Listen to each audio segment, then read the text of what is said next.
Hi everyone, आज हम बात करेंगे माइक्रोसॉफ्ट वर्ड में पेज लेआउट टैब के बारे में। तो चलिए स्टार्ट करते हैं।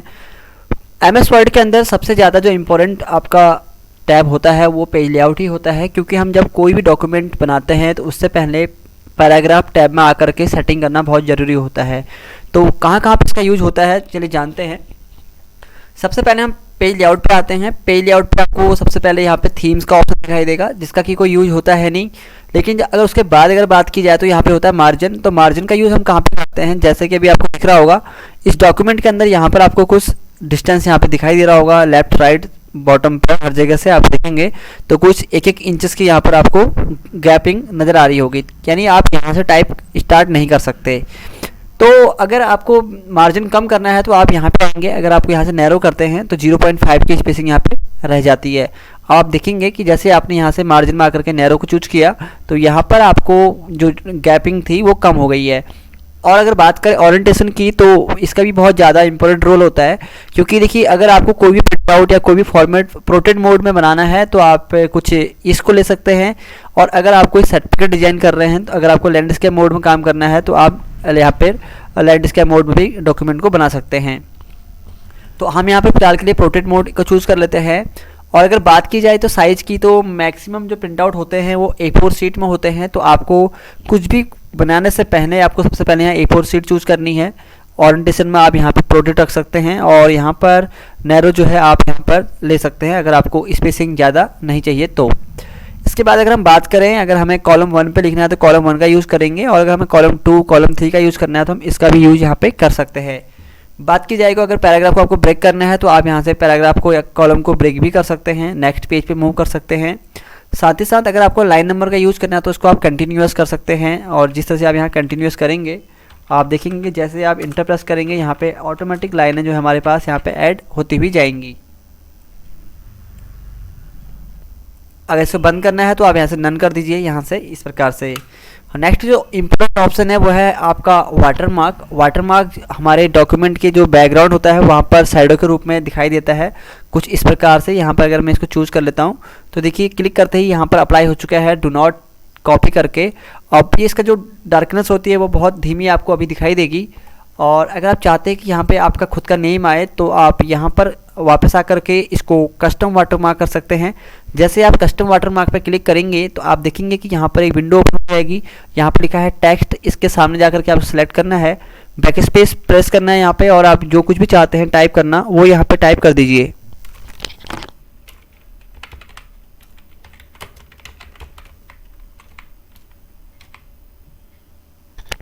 तो फिर हमने जोशी कंप्यूटर टाइप कर लिया है। इसको आप यहाँ पे हॉरिजॉन्टली भी ले सकते हैं। इसको हम यहाँ से अप्लाई कर लेते हैं, क्लोज कर लेते हैं। कुछ इस प्रकार से अब आपको दिखाई दे रहा होगा, ये यहाँ पर नाम आ चुका है। इसके बाद अगर आप चाहते हैं कि इसको आप यहाँ से रिमूव करना चाहते हैं तो आप इसको यहाँ पे जाकर के रिमूव कर सकते हैं और यहाँ से रिमूव हो जाएगा। बात की जाए पेज कलर की, तो अगर आपको पेज कलर चेंज करना है तो आप पेज को कलर भी दे सकते हैं कुछ यहाँ से इस प्रकार से, कुछ इस तरह से। नहीं तो आप इसको वाइट रखने दीजिए यहाँ पे जैसा है बाय डिफ़ॉल्ट।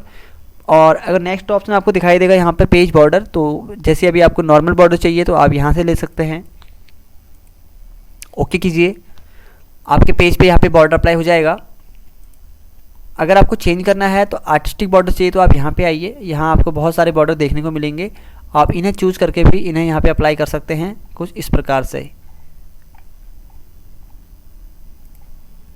साइज़ कम करना है बॉर्डर का तो आप यहाँ से भी कर सकते हैं इसको इस तरह से। तो कम या ज़्यादा जो भी आपको करना है आप यहाँ से कम ज़्यादा कर सकते हैं। अगर आपको बॉर्डर नहीं चाहिए तो इसके लिए आपको वापस यहीं पे आना है और यहाँ पे नन का ऑप्शन दिया हुआ है, यहाँ पे आप क्लिक करना है और ओके करना है। इससे क्या होगा कि आपका यहाँ से बॉर्डर चले जाएगा। और ये जो नेक्स्ट ऑप्शन दिखता है ये पैराग्राफ को सेट करने के लिए दिखता है। हमें यहाँ पहले पैराग्राफ की ज़रूरत पड़ेगी तो मैं यहाँ पर कोड यूज़ कर लेता हूँ।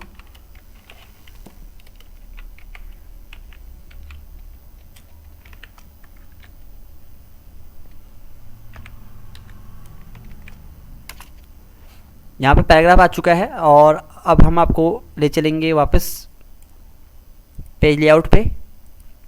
यहाँ पे आएंगे तो यहाँ से आपको इंडेंट दिखाई देगा। अगर आप इसको बढ़ाते हैं यहाँ से इंडेंट लेफ्ट से तो आप देखेंगे कि साइड लेफ्ट से आपका इंडेंट बढ़ रहा है। यहाँ से आप कम कर सकते हैं। यहाँ से अगर आपको राइट साइड से करना है तो आप यहाँ राइट साइड से भी कर सकते हैं। यहाँ बिफोर, यहाँ पर आपको आफ्टर, ये कुछ इस तरह से दिखाई देगा। तो यहाँ पर इस तरह से हम पैराग्राफ को भी सेट कर सकते हैं। और अगर हमारे पास कोई सेव है हम यहाँ पे इसको ले लेते हैं, इस तरह से ड्रॉ कर लेते हैं।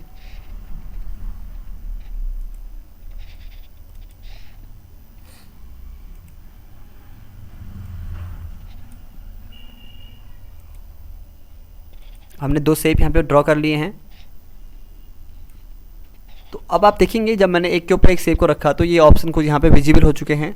यहाँ पे लिखा है सेंड टू बैक, देखिए, और ब्रिंग टू फ्रंट, यहाँ पे इस तरह से काम हो जाएगा। और यहाँ पर लिखा है आपका टेक्स्ट रैपिंग का ऑप्शन, वही इन फ्रंट ऑफ टेक्स्ट आप इसको कर सकते हैं।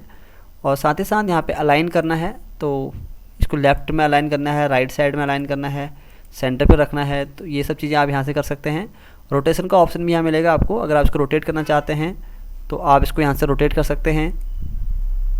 ये इमेजेस के ऊपर भी बहुत अच्छा काम करता है, और क्रॉप करना है तो अब भी आप इसको क्रॉपिंग कर सकते हैं। इवन अगर आपको दोनों शेप को आपस में ग्रुप करना है तो आप इस पर क्लिक करेंगे, शिफ्ट के साथ दूसरा शेप सेलेक्ट करेंगे और राइट क्लिक करेंगे, यहाँ पे आपको ग्रुपिंग का ऑप्शन भी दिख जाएगा। ग्रुप करने के बाद आपको कहीं पर भी मूव कर सकते हैं। अगर हटाना है तो राइट क्लिक कीजिए, अनग्रुप कीजिए, इसके बाद बाहर क्लिक कीजिए और मूव कर लीजिए कुछ इस तरह से। होपफुली आपको ये समझ में आया होगा। तो मिलते हैं नेक्स्ट वीडियो में।